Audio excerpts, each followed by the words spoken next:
Thank you.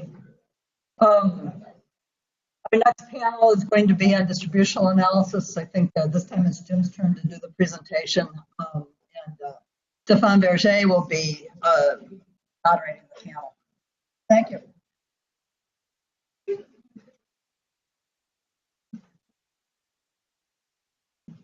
All right, so good afternoon, everyone.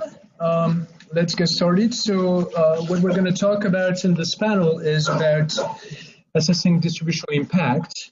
And so as in the other sessions, we will have a paper presented by Jim Hammitt from Harvard, and then a couple of discussants on the main paper by Sam Harper and Neal Fann from McGill and the EPA.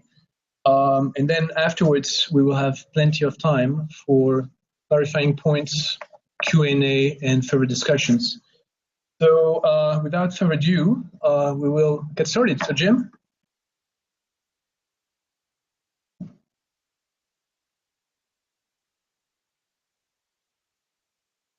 Okay, good afternoon.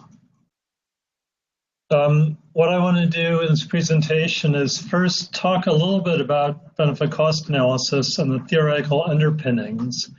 And the key point here is the benefit-cost analysis separates the evaluation of efficiency from the evaluation of equity or distribution.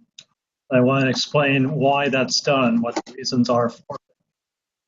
Then I'll talk a little bit about distributional analysis. And the distributional analysis that accompanies benefit cost analysis tends to be purely descriptive without much evaluation.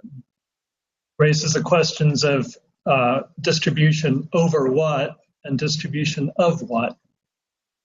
And then I'll wrap up by saying a few words about social welfare functions, which are an alternative to benefit cost analysis, essentially, that incorporate the equity and the efficiency components jointly.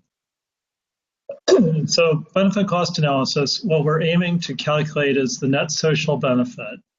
And that is simply the sum over the affected individuals of the individual net benefits. The individual net benefit depends on all the consequences of the policy to the individual, positive and negative. And then the story is that if the population net benefit is positive, that means the people who gain enough that in principle they could provide money compensation to the people who are harmed, such that you could reallocate the cost of the policy and everybody would be better off. So that's what we mean by efficiency in the sense of benefit cost analysis. And this is essentially the Kaldor-Hicks compensation test. Now, and then, so why does it make sense to break off efficiency defined that way and then treat distribution separately from it?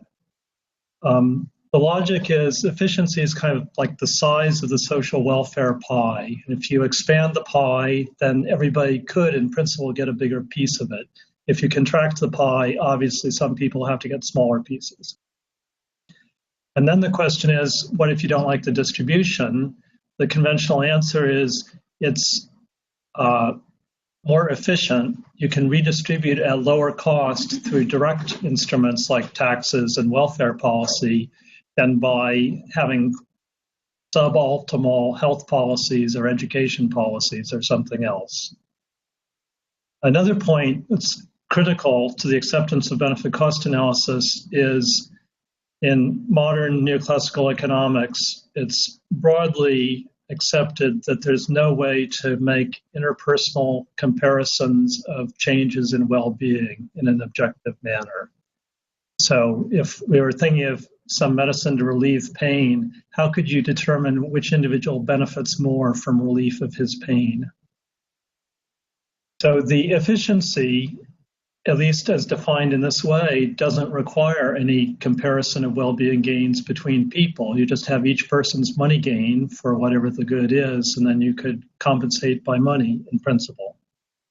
Assessment of equity necessarily involves comparison, or I'll say probably involves comparison of well-being gains between people, because equity, at least in a consequentialist frame, is very much about Is it more important to provide benefit X to this person or benefit Y to this other person? Okay. So the next point to make is that doing distributional analysis may require information that's not available in a conventional benefit cost analysis. One reason for that is in doing benefit cost analysis, often we just estimate at the aggregate level the population benefits and the population costs, and we don't trace those down to individuals. And so we may not know whether benefits and costs are distributed in a parallel fashion or inverse way, or what pattern they're distributed within the population. We actually don't know the distribution of individual net benefits. The second point is, for the net benefits, you can ignore transfer payments, but for the distribution, transfer payments are obviously very relevant. Okay, now if you want to do a distributional analysis, one question is distribution over what? So here the point is to identify population characteristics of concern from the distributional equity perspective. And these are often things like income, wealth, being below poverty line or something. They're often race, ethnicity, other kinds of social groupings, sometimes gender, age, sometimes education, occupation, social class, and a number of European countries. And it could be other things. So that's the first question, distribution over what is relevant? And second, distribution of what? It seems, to me anyway, that what's most relevant is to know about the distribution of net benefits. Knowing just the distribution of benefits alone or costs alone doesn't tell you very much, because let's say the costs are distributed very, very unequally, maybe even regressively. That sounds bad on its face, but what if the benefits are distributed in a very parallel fashion? So the people paying high costs also are getting high benefits that exceed those costs, then it's not so problematic. You really have to look at net benefits in total, I think. In doing this, it will often be easier to estimate the distribution of benefits than of costs, because benefits may be targeted to particular classes of people, or if it's something like an environmental improvement, the benefit will often be greater to people who live or work in the region of where the environment is improved. So you can trace the distribution of benefits, at least the physical effects on different people. To get the individual net benefits, you of course need to use the individual's money value of that physical benefit. So that's an adjustment that might not be done in the standard benefit cost analysis. Now the costs, to the extent they occur in the form of higher production costs for something, those costs will be passed through in some way to some mix of the owners of the firm. Might have lower profits. They might pay their workers less or lay off some workers, so some of the cost is borne by the workers. They may raise the price of their product, so some of the cost is passed on to the purchasers of the product. And it can be quite difficult to figure out the real incidence of these costs. Okay, so once one has figured out the distribution, there are different ways to display that. I'll just illustrate a couple. Just go into it.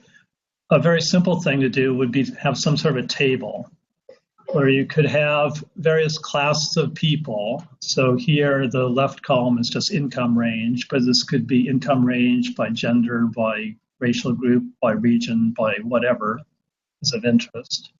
And then you can put in here some measure of like the physical effects. In that second column it says deaths averted from a policy. Then you can have the money value of the benefits to this group, the money value of the costs, and the net benefits. So you can display lots of information usefully in a table. It's traditional to use a couple kinds of curves. One is the Lorenz curve, usually used for displaying the distribution of income in a population. So on the horizontal axis, you essentially sort people from the lowest income to the highest income, and then you have the cumulative income at each point. So if income were perfectly distributed, this line would be the 45-degree line. To the extent that it's imperfectly distributed, the Lorenz curve falls below that 45-degree line. If all the income went to only one person, that curve would be just follow the two axes. And then the degree of curvature of this thing is conventionally summarized by the Gini index, which you can either think of as the area between the line of equality and the curve, area A, divided by area A plus B, or that's simply, if the axes are scaled from 0 to 1, the area of that triangle below the line of inequality is, of course, a half, and the Gini index is the area under the curve, B, subtracted from a half. So it ranges from 0 if you have perfect equality to 1 if you have perfect inequality. A generalization of this is a concentration curve, where here on the horizontal axis we have some measure of well-being, in this example, wealth. And on the vertical axis, we have the distribution of some outcome. In this case, it's deaths to kids younger than 5. And what you see here is the curves are above the 45-degree line because the poorer people tend to have more, it's more likely to have the death of a child under 5 among poor households than richer households.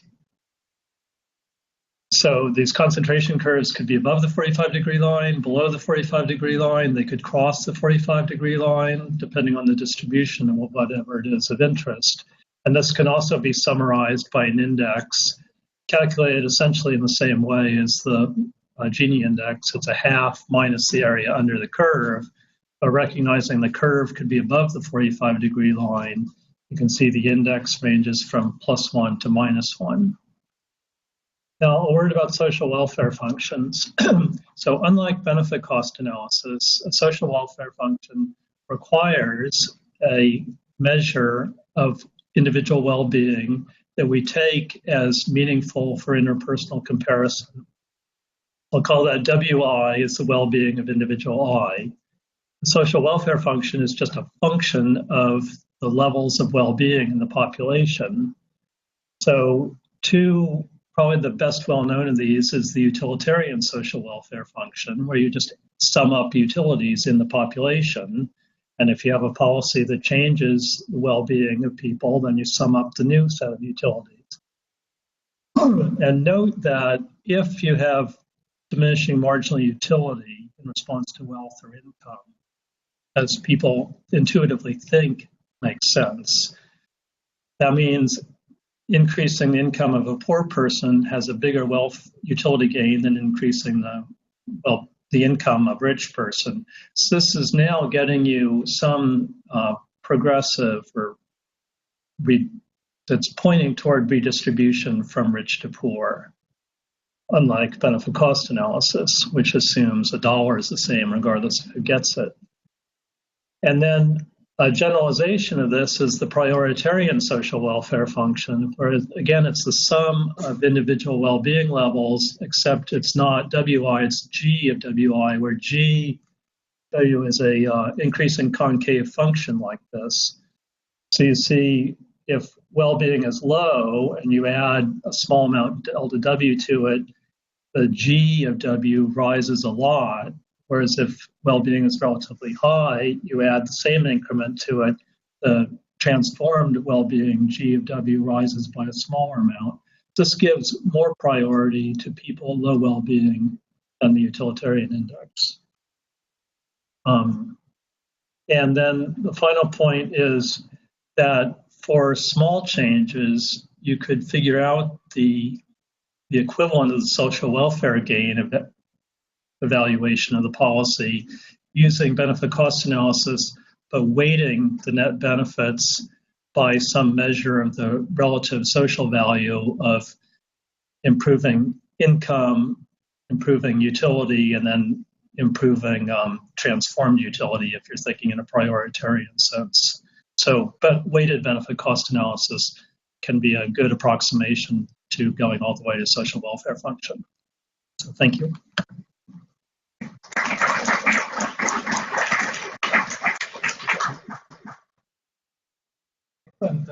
Thank you very much, Jean. So now I will invite Neal Fann from the EPA. Excellent. Thank you very much, Jean. So now I will invite Neal Fann from the EPA. Give comments.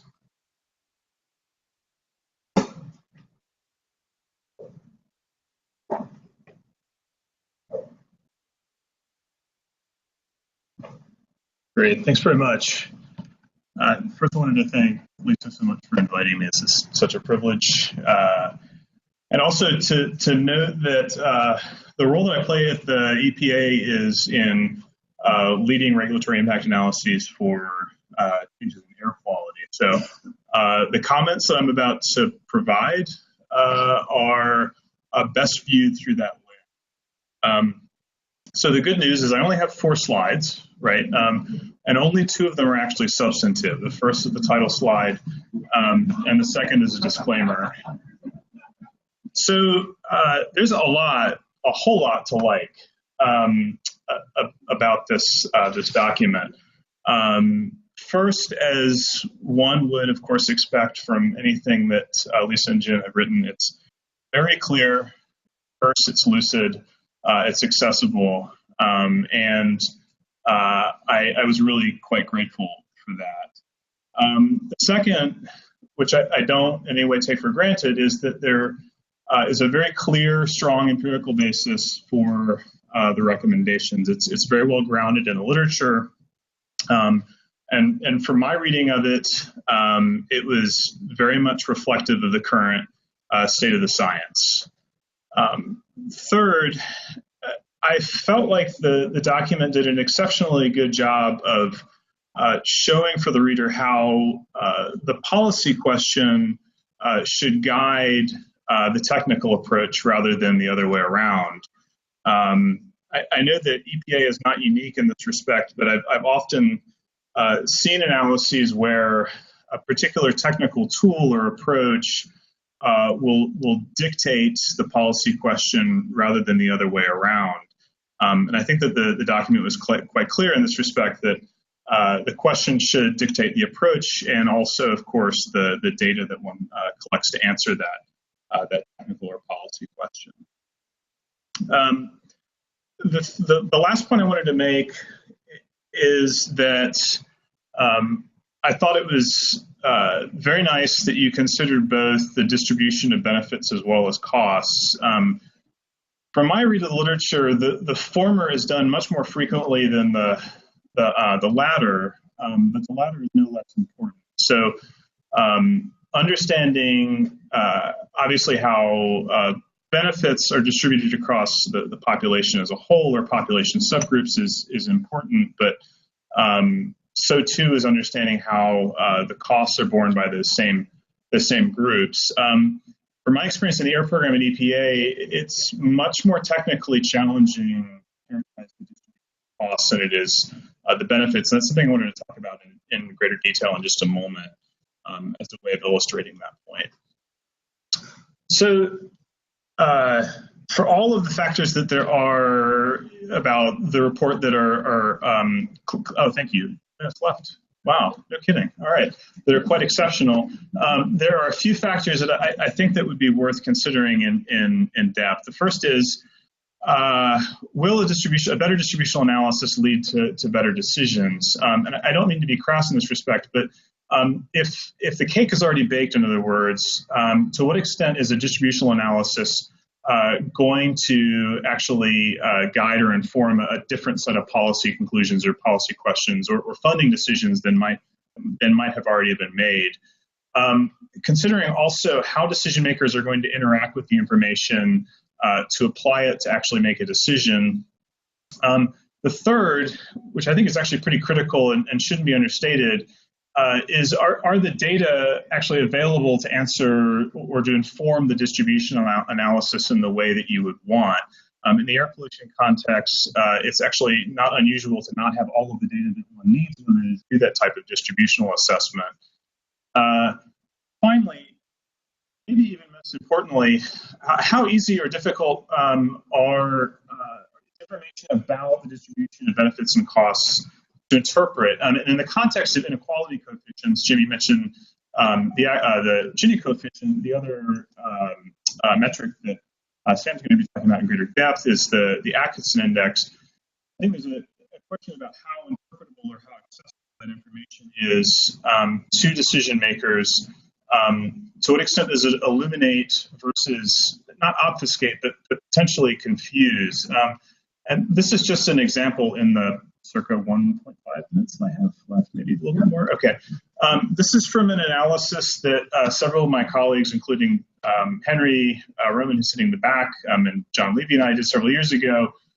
And don't worry, I'm not going to have to go through this in detail, but suffice it to say that this table reports the Atkinson index values for a couple of different air quality management strategies for the city of Detroit. This is an incredibly rich data, but it is also it can be quite overwhelming. I know from personal experience briefing decision makers, they find this information to be sometimes a little overwhelming. And so balancing the analytical power that these types of inequality coefficients can offer with, having some empathy for decision makers who have to receive, interpret, synthesize, and apply this information is, I think, going to be important and something that's formally considered. With that, I'll stop. Thank you.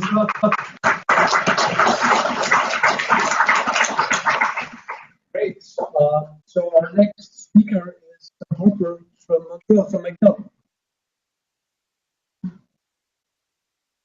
Great, thank you very much. I really enjoyed reading this paper as someone who spends approximately 0% of their time thinking about benefit cost analysis and probably 100% of their time thinking about health inequalities. I'm very enthusiastic about this proposal, and I'm happy to see that you guys took the distributional analysis quite seriously. And so to echo the comments of Neal, there's a lot to like in this paper, and I agree with almost everything that's in it. Again, I think it's really important to think about developing these methods for assessing the distribution of benefits and costs and assessing particularly heterogeneity in the impacts of interventions across different subpopulations. I do think actually, although I think this is important quantitative work that needs to be done, there is an important role, I think, for qualitative work, especially in trying to think about the question of which subgroups matter. And I think working hard with people in country to think about which of the groups are likely to be important politically, which ones are likely to be most at risk for the given exposure or intervention, is really important and should be pursued. They also paid a lot of attention in the paper to thinking about the additional. We already spent the entire morning talking a lot about all of the additional assumptions that are being made in benefit cost analysis. On top of that, now when we have the distributional analysis, there are more assumptions to be made about particularly the choice of how we express inequality. I'll talk about it a little bit more in a minute. And also, I think focusing especially on the role of uncertainty and doing that in an honest and transparent way is going to be important. So a few other considerations that I thought about. These are not necessarily things that weren't addressed in the paper, but points to consider. So they talked a lot in the paper, ideally, about the need to have subgroup-specific estimates of, for example, benefits or costs. And I think that's really important. Otherwise, we have to make, I think, often unrealistic assumptions that there's a single value that we can apply across a whole population of subgroups. I would say this has really important considerations for research design because almost all studies that are designed to estimate treatment effects are underpowered, often extremely underpowered to detect subgroup-specific effects. The sort of rule of thumb in epidemiology for thinking about binary treatments and binary outcomes is you need 4 times as much data to estimate heterogeneous treatment effects than with the same precision than you would need to estimate for an overall population effect. And I think that is actually really important. It has implications for how much money we're willing to invest to get reliable estimates of subgroup-specific effects. We need larger samples, and of course, this is usually more expensive. A second consideration has to do with the choice of inequality metric. The measures at GEM that were discussed in the report are things like the Gini coefficient, the Atkinson index, concentration index. These are what are called scale invariant measures, that is called the measures of relative inequality. These are the kinds of measures that if everyone's outcome is improved by a fixed proportion, these measures do not change at all. I think this is something that's potentially important to pay attention to in these kinds of analyses for a couple of reasons.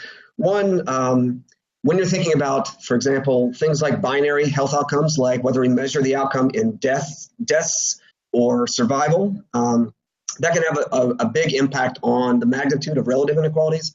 Absolute measures of inequality will not be affected by that kind of judgment. I also think an exclusive focus on relative inequality would be inconsistent in some respects with the argument advanced in the paper of the need to present the overall estimate in terms of lives saved, absolute benefits. I do think this is important because really, whether you use a relative or an absolute lens to think about inequality can really fundamentally change the conclusions about the magnitude of the intervention and whether or not it is inequality reducing or something that could exacerbate inequality. And as if to make this point, actually, the concentration curves that Jim showed are based on relative inequality. And you could see, I'm sure you don't remember, but the concentration curve for India was completely dominated by the curve from Mali. So that means it's unambiguous that India has greater relative inequality. But in fact, the child mortality rate is much, much lower in India than it is in Mali. And so if you use an absolute metric for inequality, it's possible you get a complete reversal of that comparison. I think that's really an important point.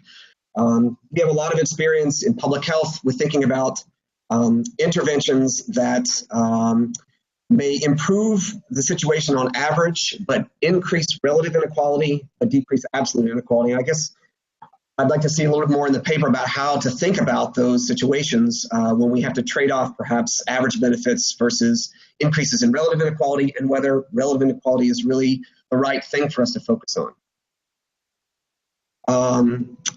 I'll just also say, in terms of thinking about, I also started thinking a little bit more. I haven't thought as much about the distribution of costs, but I also thought if we are able to generate subgroup-specific estimates of impacts, that also might help us to think more about the idea of different kinds of interventions that may be focused on targeted populations and not necessarily population-wide interventions.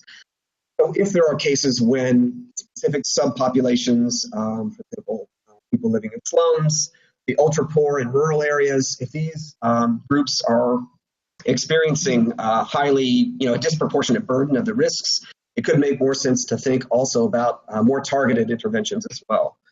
And then the last thing, actually, just to echo the point actually that Neal was raising about the communication of these inequality statistics and measures. Firstly, I'd say I would really want to make a push to encourage people who are doing this work to make their data, if that's feasible, and all of the code used to generate these analyses open and accessible, so that people who have different assumptions about what might be important for inequality could analyze that data as well. And I think this also will help us to be a little bit more honest about how much uncertainty there is in analyzing distributional impacts. And I would also say one other thing about these metrics. These metrics are all borrowed from economics, which there's nothing wrong with that. But I think in terms of thinking about basic axioms like the principle of transfers, which works well for thinking about giving income from rich households to poor households to reduce inequality, I think we're often not as willing, at least as an epidemiologist and a public health person, we're not really willing to kill rich people in order to reduce inequality or to take benefits away, health benefits away from the rich in order to reduce inequality. So I think that argues for maybe whether or not these sort of full distribution measures are really necessary, and if they're really what we're looking for, and whether it might be sufficient to just have subgroup specific estimates of the impact. And I'll leave it at that. Thank you.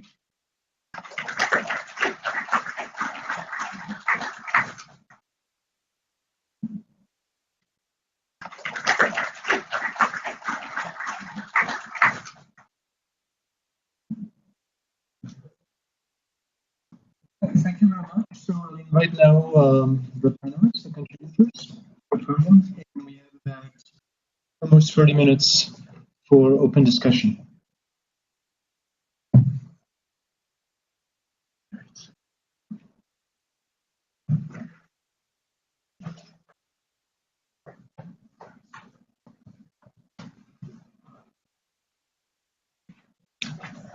So I'll invite those of you who have questions to go to a microphone, say where you're from, and then directly ask your questions.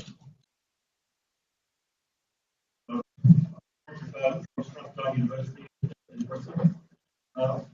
thing I think I refer to in discussing comments for the later paper is that quite a lot of this has got to do with funding, I think. Different methods of funding projects. There's a couple of comments which imply that costs are more difficult to trace distributional impacts and benefits. And I suspect that's because when you take account of the direct and the indirect effects are going to deal with the consequences of how the project is financed. Now, one of the issues we have is that very rarely are interventions hypothecated, in the sense that you have to link funding methods to particular spending patterns. So one gets involved right away in a kind of conceptual dilemma, that there's a huge identification problem on the cost side. So I think that's the kind of first thing. I think the second observation I had on this whole presentation is to do with the fact that we were making a distinction this morning in one or two of the papers between the partial equilibrium and general equilibrium impacts of matters with cost-benefit analysis. And the kind of most cost-benefit analysis in practice, indeed most of the content of the slides we're looking at today, is probably in the realm of partial equilibrium analysis. I think this is, in order to get a good handle on distributional impacts and so on, I think one's probably got to make an attempt to do some kind of general equilibrium thinking. I'm not quite sure what's the best way of doing that, but until we can crack that nut, I'm not sure we get very much useful about distributional impacts, unless you want to restrict yourself purely to the immediate directive. And I'm not quite sure where cost-benefit analysis goes if we are forced to say as a profession that it's relatively easy to estimate the benefits. It's very difficult to estimate the costs. Okay, thank you. Let's see. And then we will pick a round of answers from our panelists. Let's have, it was more comment, I guess, and I'll ask for reactions after this. Go ahead. Yeah.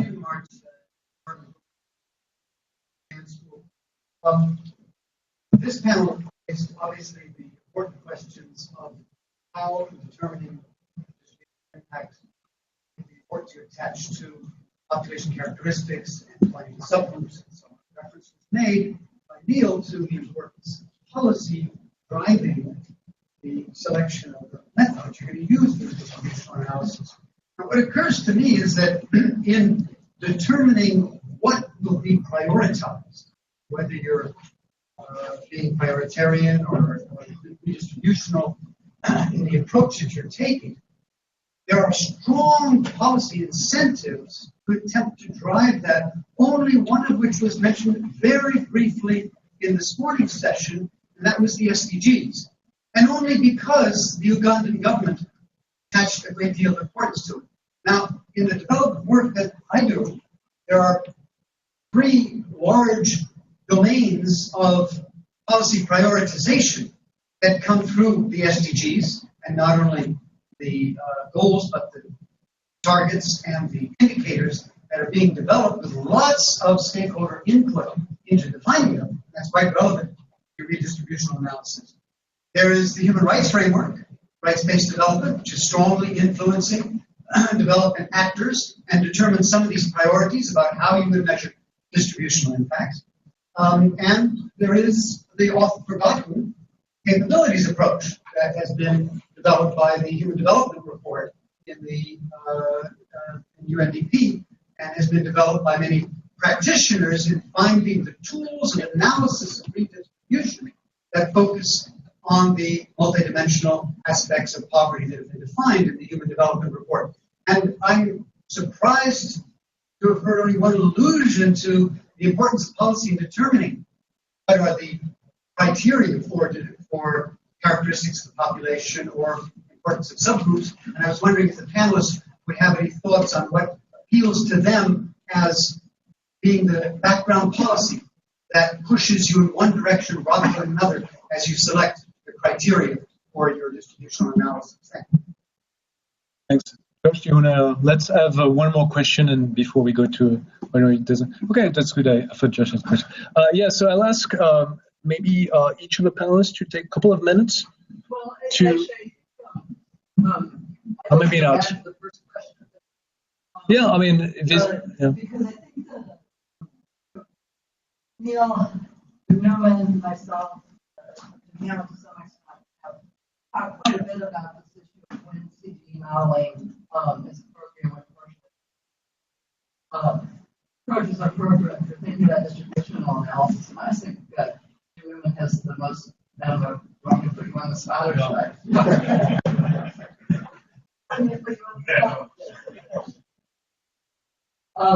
I think the reality of it is that. I'll say one thing. Okay, you say your one thing, then. You have to understand that we've all been working together for. Did we forget one? So appreciate the comment. I think that there are also some serious limitations in that too. Break in a way that you break out the consumer sector and CG models, better you can break out. So I think if we were talking about the Jorgensen model, for example, countries in the U.S., where it has, I think it's 5 different income classes that characterize the consumer sector, and that's true in the RTI model, it's in the U.S. a lot too. And we were supposed to do something on distributional effects for our economic clients, but found that we would have stressed our computational limits to actually try to, not mention our data, try to improve data more than computation. So there are some serious limitations. That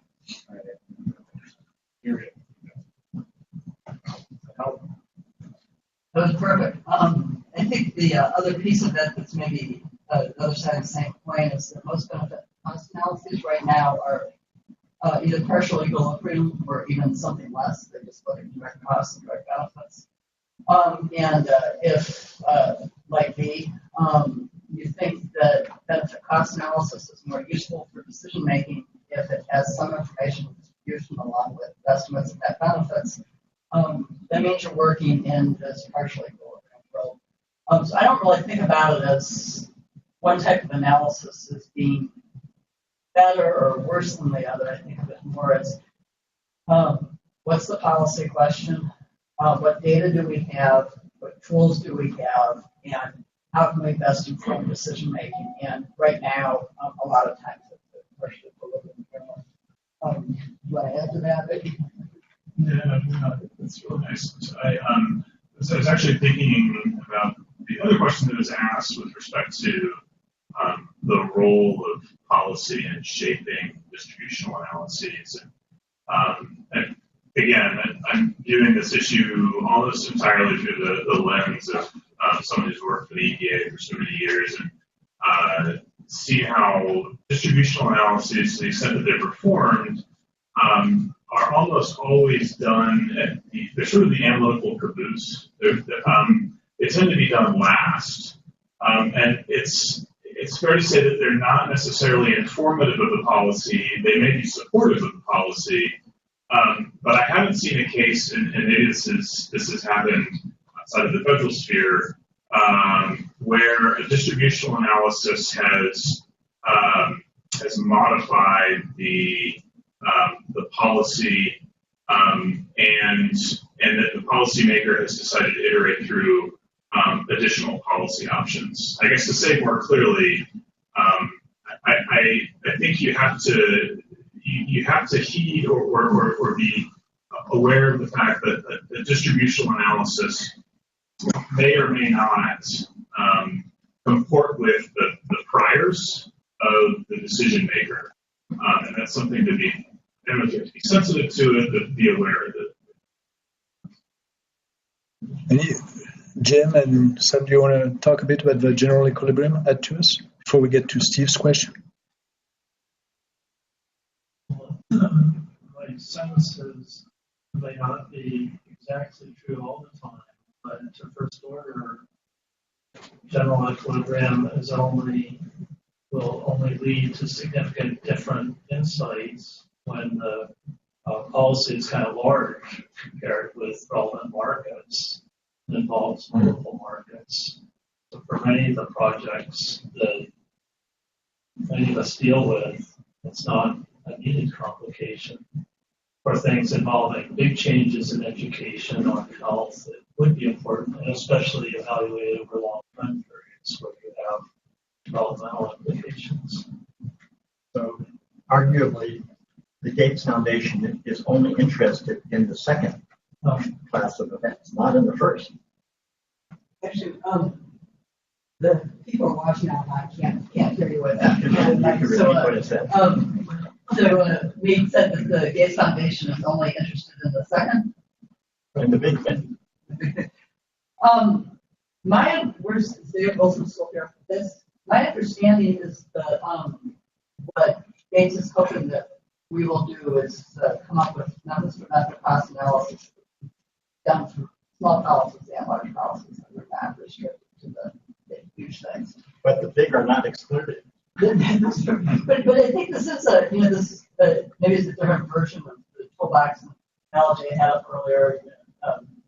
You speak in the microphone. I think some people in the back cannot. Thank you. I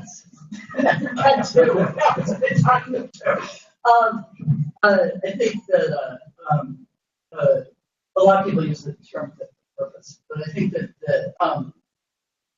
one of the reasons why we wanted the group of people who talked about general equilibrium modeling earlier is that I think there are a number of policies where this work that I've been doing for years that is partial equilibrium or less is appropriate. But I also think there's a lot of policies out there where the general equilibrium analysis is appropriate, or where both are appropriate because they give you different types of insights. And I'm hoping that the outcome of this project will be some advice to analysts on what tools right when and how to think about applying them.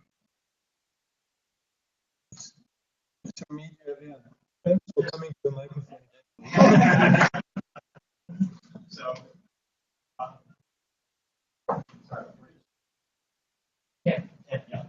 So Ken made a point about spatial granularity being important. So I would argue that to use CGE, you might, so that my KwaZulu-Natal argument, 7% increase in employment among HIV negative people. That's a spillover benefit, but it's only in KwaZulu-Natal. So if your model is all of South Africa, that would wash out. But if you're doing, if you're taking Ken's advice that we need to think about much more localized analysis, then I would argue that you really need the CGE model to model the benefits for KwaZulu-Natal and therefore for the government of South Africa. That's where the policy is directed. I would like to come back to a question about this first point. I would like to come back to Steve's question, which talks about variable outcome, SDGs, referring to a specific case study. And perhaps I could invite Sam, maybe to give some, if you even have some points on the previous discussion, since you haven't spoken, and perhaps to start a bit, if you have answers to provide to Steve. I'm sorry to put you on the.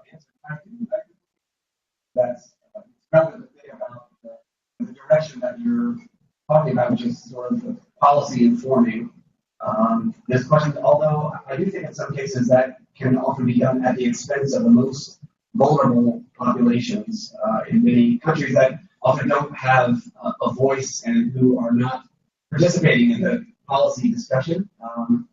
So, I mean, I do think it is important to consider that, but I, certainly as a researcher, I feel like I'd like to have the freedom to sort of do this complete distributional analysis because I'm interested in precisely where the impact is happening, and I don't really care if that was whether the policy was designed that way or not. So I think there's room for both of those perspectives, and just to comment a little bit more on something that Neal said too. It's and I'm sympathetic to the idea that, as you're saying, sometimes the distributional concerns are kind of like the last thing. If you can find someone who will do that analysis for you, but in many cases, I would say there are cases where, on average, benefits have been diluted or unobserved because they're highly localized in certain subpopulations. And until you do the distributional analysis, there's no way that you're going to know that. So I think that's another rationale for making it routine to do these sub-analyses.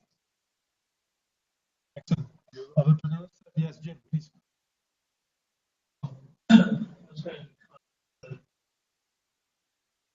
It's just question, what's the purpose of the analysis? What question are you trying to answer? And the benefit cost analysis, typically, the net benefits at the social level are quantified, and distribution plays no role. So as an adjunct, we have these descriptive distributional analyses. But it's quite vague what is supposed to be done to integrate these two pieces. Kind of tossed to whoever the decision makers are, the broad public, the actual ministers, or whomever. And it also relates to the point you made about inequality metrics and what to make of these, how are they communicated. So there's this general issue. We could do an analysis where all we do is describe the effects on all the different people in the population and don't aggregate anything at all. Just say you, the decision maker, decide which policy allocation is better. We think that's not very useful because it's just impossible for the human mind to grasp. So we aggregate in various ways. And also, you're thinking about the relative versus absolute inequality. I guess my feeling at the moment is going in the direction social welfare function is really a lot better because it's sort of intuitive. It's saying, you want to help everybody.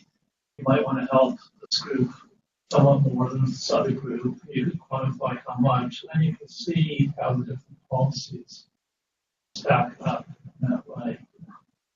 Very good. So let's take two more questions from Neal and Dean. And yes, please, Dean.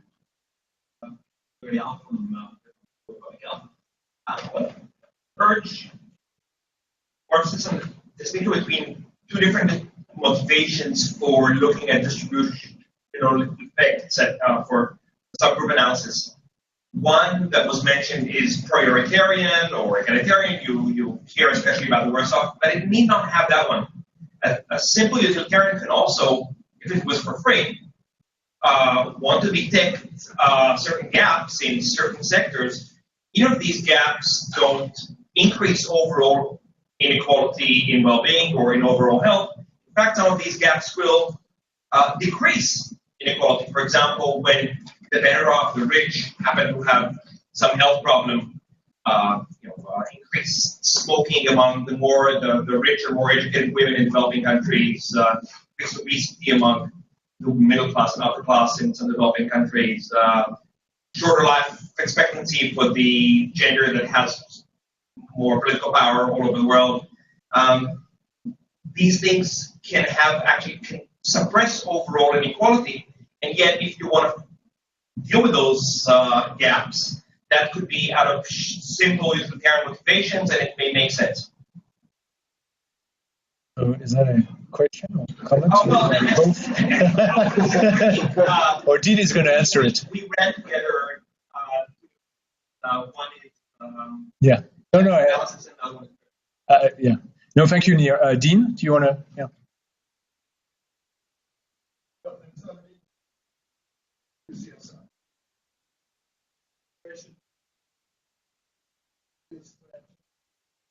Suggested it might be hard to find a way to use distributional concerns in calculated BCA. I don't think that's true. So there's one important dimension that's pretty easy. There's, I suppose, a general tendency for age-specific mortality rates for diseases to rise as income falls. That's a general tendency. It falls much more sharply for infectious infectious diseases and for communicable diseases. So two interventions with the same cost per death burden. If one of them is against AIDS and the other is against ischemic heart disease, you can be pretty sure that the person goes much more equitable, and I think that's a general observation. My question is around Neal's slide that you said policymakers found a bit overwhelming. So I didn't like that. Done a lot of work where we present results as what we call dashboards. And they're not as complicated as yours, so we took them bigger time. That stands in contrast to one of the spirit of BCA, but it's not necessarily in contrast to it. Okay. So we've felt that this was a better way, a more intuitive way to allow decision makers to see what's going on. So I'm really basically interested in Jim and Lisa's reaction on the value of dashboards versus at present value of benefits. Excellent. So who's taking the first pass? I'll answer to Dean. So I feel both ways on this, right? It's good to provide lots of information in multiple forms because different people will have different affinities for how things are presented. And just putting up a single number like expected net social benefits conceals a lot. But on the other hand, putting up too many numbers, we know well it's very difficult for people to make coherent decisions comparing different multiple attribute vectors. There's some tension between synthesizing, aggregating, and providing more disaggregated detail in both views. And I think we've all gotten the advice when we're speaking and writing that we should know our audience. I've, over the years, reached some busy decision makers who, first of all, they just want one number, and one certainty. I've also been in situations where, for example, for one radiation-related benefit cost analysis, the way we ended up making our point was by showing the number of miles an airplane would have to fly for you to get the dose of radiation that was equivalent to what was being requested. No numbers at all, just an airplane flying through the sky. But there's other audiences, including many of the people here, who are very facile with numbers, who will understand an equation probably faster than we'll understand the airplane flying through the sky. So I think the real issue here is that we all talk to multiple audiences. Some are academic, some are highly quantitative, some have the ability to actually bring together in their head lots of different numbers. Some are decision makers who will give you 2 minutes of their time and they just want the punchline. And I think the challenge for all of us is figuring out how to have the analysis be rich enough so that it has the full dashboard. But then how do we take everything that we know and turn it into something that the person we're talking to understands in a way that's truthful. It's not misleading. It's not so simplified that we're leading them to something that might not be good. I think it's very hard.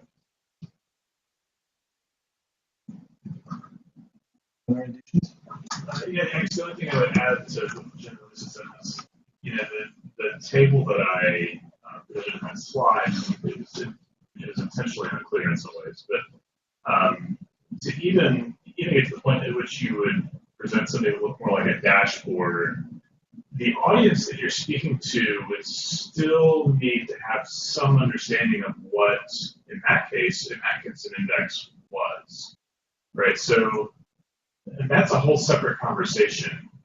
Dollar values or economic values have some intuitive appeal or understanding to many audiences. An Atkinson index or Gini coefficient doesn't. I just that's been my experience too. I got into doing a lot of these measures of inequality. I go into local health departments when I was at the University of Michigan and trying to give presentations about how to measure health inequality.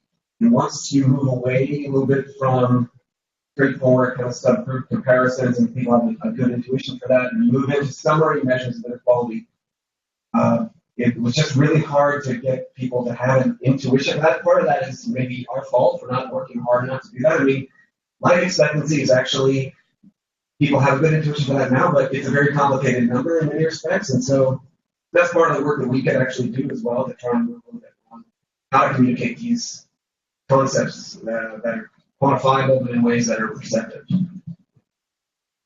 One quick question. I saw the table that I saw, and I saw that you focused on Gini coefficient. I wonder why you did not move over to concentration index, right? If you look at the table, you have the income groups, and then you have your net benefits. There's this huge literature on benefit incidence analysis. So you could very well move towards the concentration index. And the only issue that would come up is when you have income groups, the concentration index varies quite a bit when you based on the number of groups that you have.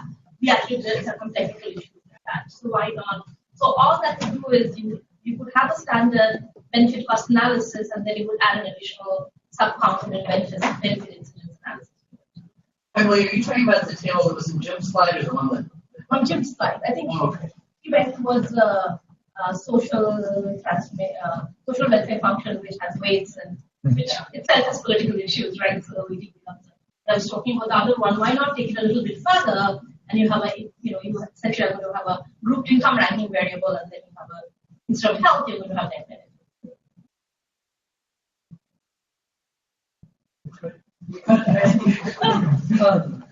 It's hard taking this. We didn't. So that table, big secret here, actually comes out of a chapter. We changed the numbers. Fann and a few other people in this room have a big global health. But it runs through all these different methodologies. But there's no reason why you couldn't take the numbers in that table and use these indices. So maybe we should take one example and walk all the way through. I don't know. Yeah, I'm not really sure these summary indices are all that useful. As has been said, most people have very little intuition about what they mean. A bigger index often is bad. So just from the start, people do always are comfortable with that. But so laying out in the table is kind of like a dashboard. It's even a more disaggregated dashboard. It's an array. And then on the concentration index, the other point is income might not be the only attribute of the population over which you want to assess distribution. One other comment on that. I do think that I've seen it argued in other spaces that even though some of the metrics might not have a nice intuitive interpretation, if the idea is to try and look at the impact of two different regulatory actions, and you know that under one the index goes up and then when it goes down, then at least you have that anchor. It still doesn't help you with the intuitive interpretation. Exactly. Right. Exactly. Yeah. Excellent. On that note, so let's thanks a lot to our panelists.